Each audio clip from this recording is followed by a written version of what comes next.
दोस्तों, एक गुरु का शिष्य बहुत ही बातूनी था। वह हर समय बातें करते रहता था। दिन भर इधर उधर की बातें करते रहता था और आश्रम के अन्य शिष्यों को सुनाता है। एक शिष्य को गालियां देता है। वह गपशप करता रहता है और दूसरों के साथ अच्छा व्यवहार करने की कोशिश करता है। अपने मुंह से अपनी प्रशंसा करता रहता है और हमेशा अपने आप को गुरु के सामने सबसे बुद्धिमान शिष्य साबित करने की कोशिश करता रहता है। अपने आप को सभी शिष्यों से अलग और श्रेष्ठ मानते हैं। उन्होंने कहा कि मैं एक अमीर परिवार का लड़का हूँ। अगर मैं चाहता तो एक आरामदायक और शानदार जीवन जी सकता था, लेकिन मैं वह सब कुछ छोड़कर यहाँ आया हूँ क्योंकि मुझे सच्चाई की तलाश है। मैं खुद को जानना चाहता हूँ। मैं जीवन को जानना चाहता हूँ। इसलिए मेरा यज्ञ सबसे बड़ा है। एक दिन के पुजारी ने सभी शिष्यों को आश्रम में बुलाया और कहा कि आप सभी को अगले 1 महीने तक कुछ संकल्प लेना है। इससे आपका संकल्प मजबूत होगा और आप में आत्मबल का संचार होगा। आप सभी अपनी क्षमता के अनुसार कोई भी संकल्प ले सकते हैं और 1 महीने के पहले आप में से कोई भी अपने संकल्प को भंग करता है, वह अपनी पुरानी दिनचर्या में वापस चला जाता है। सभी शिष्यों ने अपनी शक्ति के अनुसार बड़े छोटे संकल्प लिए और गुरु को अपना संकल्प बताकर वहाँ से चले गए। लेकिन बातूनी शिष्य अपने को सबसे अलग और बड़ा दिखाना चाहता था। तभी वह गुरु की झोपड़ी में पहुंचा और बोला कि मुझे कोई छोटा संकल्प नहीं करना है। मुझे आप जैसा बड़ा महान और दीर्घ संकल्प करना है। कृपया बताएं कि मैं कौन सा संकल्प लूं। उस बातूनी शिष्य की बात सुनकर गुरु मुस्कुराए दिए और कहा, क्या तुम मेरे द्वारा दिए गए संकल्प को पूरा कर पाओगे? क्या तुम्हारे लिए उसे पूरा करना संभव होगा या नहीं? यह तुम्हारे लिए संभव नहीं है। तुम इसे पूरा नहीं कर सकते हो तो अपना संकल्प खुद खोजो। शिष्य ने कहा, नहीं गुरु, मैं पूरा करूँगा। आप मुझे जो भी संकल्प दे दें, आप कृपया मुझे बताएं। शिक्षक ने कहा, ठीक है, फिर आप अगले महीने चुप रहेंगे, मुंह से एक शब्द भी नहीं निकालेंगे। वह आपका संकल्प है। शिष्य ने कहा, गुरुजी, क्या यह संकल्प है? यह बहुत आसान है। केवल 1 महीने के लिए चुप रहना है। मुझे एक बड़ा संकल्प दे दो जो मेरे सिरे के योग्य है, जिसे पूरा करने में मुझे परेशानी हो रही है। गुरु ने कहा, पहले आप इस संकल्प को पूरा करें। शिष्य ने गुरु की आज्ञा का पालन किया। वह उसी समय चुप हो गया और मुड़ा और झोपड़ी से बाहर चला गया। उसे चुप रहना बहुत ही आसान लगा। उसने किसी तरह चुपचाप 1 दिन बिता लिया, लेकिन दूसरे दिन से उसके मन में न तो बोलने का बोझ बढ़ने लगा, तीसरे दिन उन्हें भारीपन महसूस होने लगा और चौथे दिन एक अजीब सी बेचैनी होने लगी, क्योंकि आश्रम के सभी शिष्य आपस में बात कर रहे थे। वह भी उनके सामने अपना पक्ष रखना चाहता था और उनकी बात बंद करना चाहता था, लेकिन उसका निश्चय उसके रास्ते में आ खड़ा हुआ।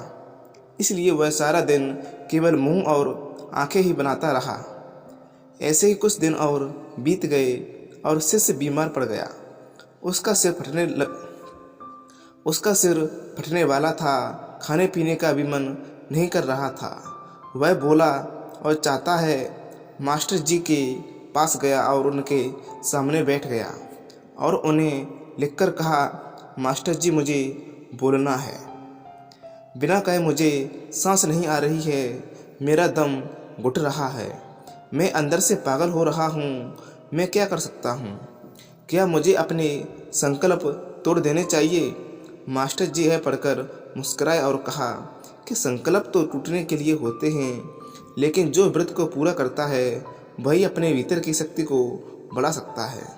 और जो अपनी आंतरिक शक्ति को बढ़ा लेता है, वही जीवन के पथ पर आगे बढ़ता है। बुद्धि और जागृति, संकल्प लेना आपके हाथ में था और उसे तोड़ना आपके ऊपर है। आपके अनेक शिष्य संकल्प तोड़कर अपने दिनचर्या में लौट आए।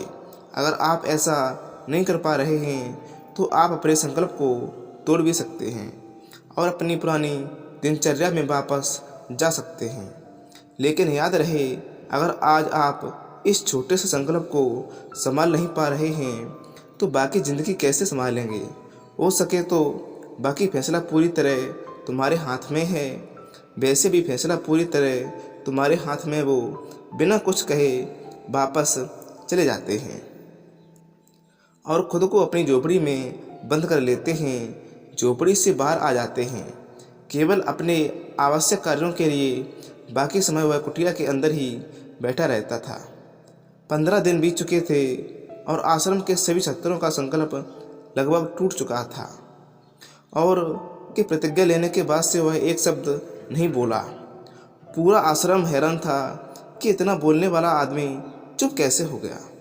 15 दिन बाद वह अपने मालिक के पास गया और लिखित में कहा कि मालिक, मैं बाहर से चुप हूँ, लेकिन मेरे अंदर कई आवाज़ें हैं। बहुत रोना है और शिकायत है। मैं अंदर ही अंदर बात करता हूँ। मेरा मन तरह तरह से सवाल करता रहता है। बाहर से जितना शांत हूँ, भीतर से ही उतना कोलाहल है। मुझे संदेह है कि मेरा संकल्प अभी भी कायम है या नहीं, क्योंकि आपको बोलने की आदत है। आप बाहर से भले ही खामोश हों, लेकिन अंदर ही अंदर कह रहे हैं कि आप इन बातों और आवाज़ों से दूर हो जाना होगा। शिष्य को प्रणाम करके पता चला और भोर होते ही वह अपनी कुटिया छोड़कर गांव में या जंगल में चला जाता है। कई दिन बीत जाते हैं और संकल्प का समय भी पूरा हो जाता है, पर वह शिष्य आपस नहीं जाता। आश्रम में सभी को डर था कि जंगली जानवरों ने उसे खा लिया है। इस दौरान लोगों ने उसे खोजने का काफ़ी प्रयास किया, लेकिन वह कहीं नहीं मिला। गुरु के सभी शिष्यों ने स्वीकार किया था कि जंगली जानवरों ने उन्हें अपना शिकार बनाया है, लेकिन मास्टर जी को ऐसा नहीं लगा। एक दिन आश्रम का शिष्य गुरु के पास आया और बोला, गुरुजी, बातों ने शिष्य को क्या हुआ? जानवरों ने मार डाला होगा। मालिक ने कहा, हो सकता है जानवरों ने उसका शिकार किया हो, लेकिन उसके न लौटने का कोई और कारण हो सकता है। हो सकता है कि वह जिस चीज़ के लिए वहाँ गया था वह मिल गया हो। शिष्य ने पूछा कि ज़्यादा बोलना हानिकारक है। गुरु ने कहा, यह भी मानव जीवन के कई दुखों में से एक है कि वो कभी चुप नहीं रह सकता है। वो हमेशा कुछ न कुछ कहता रहता है। हमारा आधे से ज़्यादा दुख हमारे अकेले बोलने से होता है। ज़्यादातर जानवरों के या परिवारों के झगड़े की वजह हमारी बेवजह की बातें होती हैं। हम में से कोई भी चुप नहीं रहना चाहता है। हम सिर्फ सामने वाले से कहना चाहते हैं जो कुछ भी हमारे मन में है।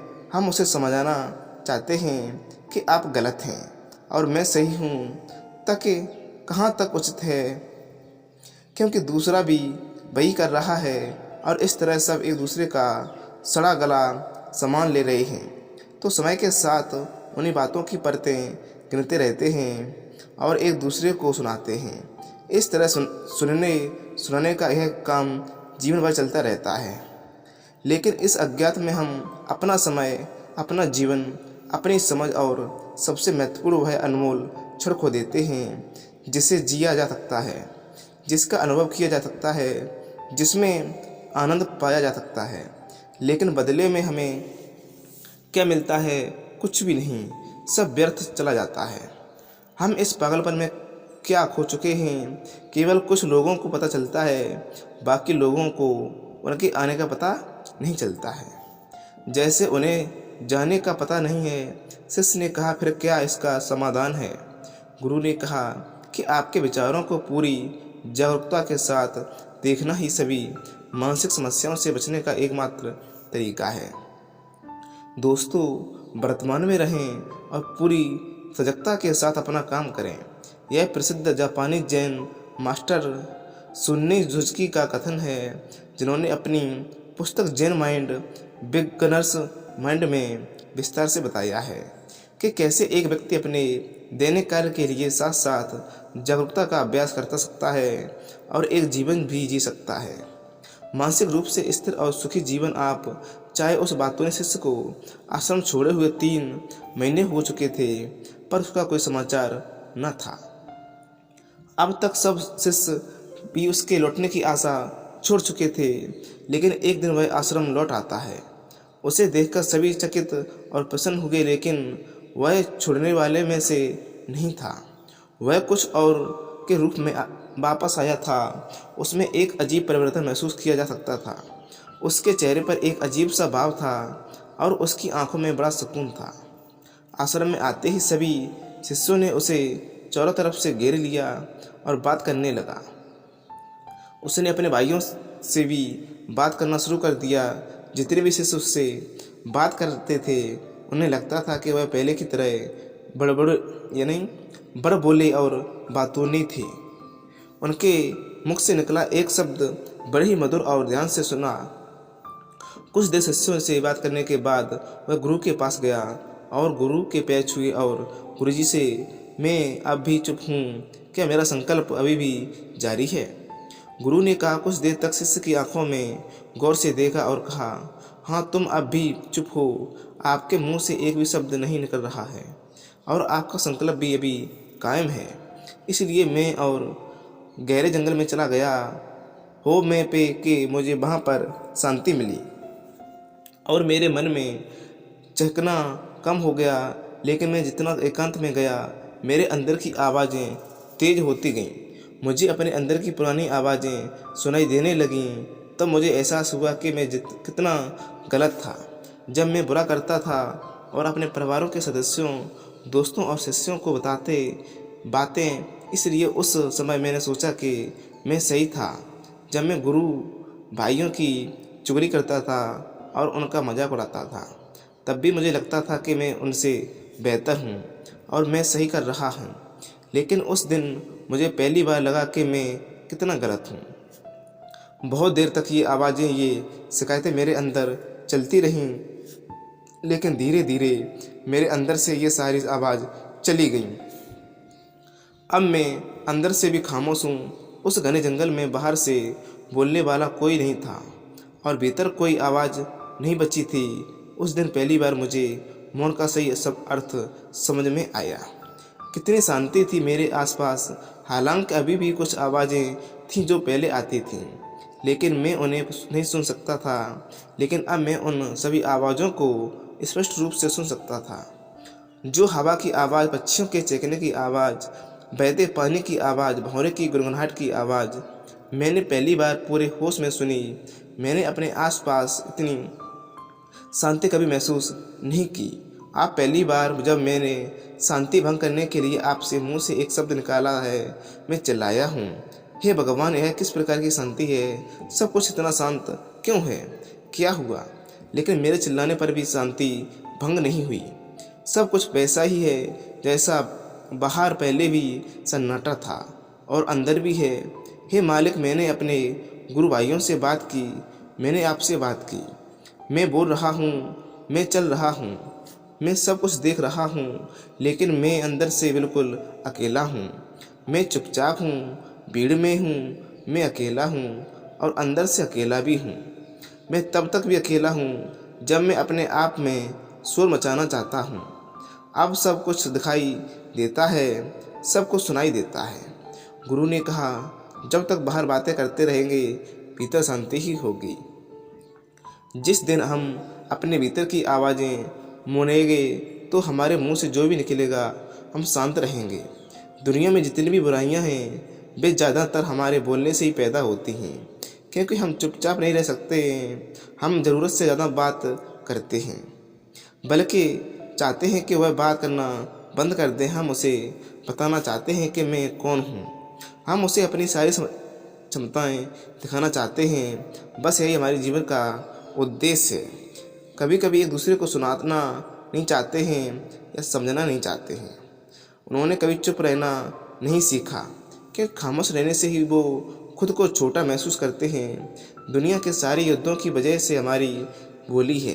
तो दोस्तों मैं आशा करता हूँ कि इस कहानी से आपको कुछ सीख मिली होगी।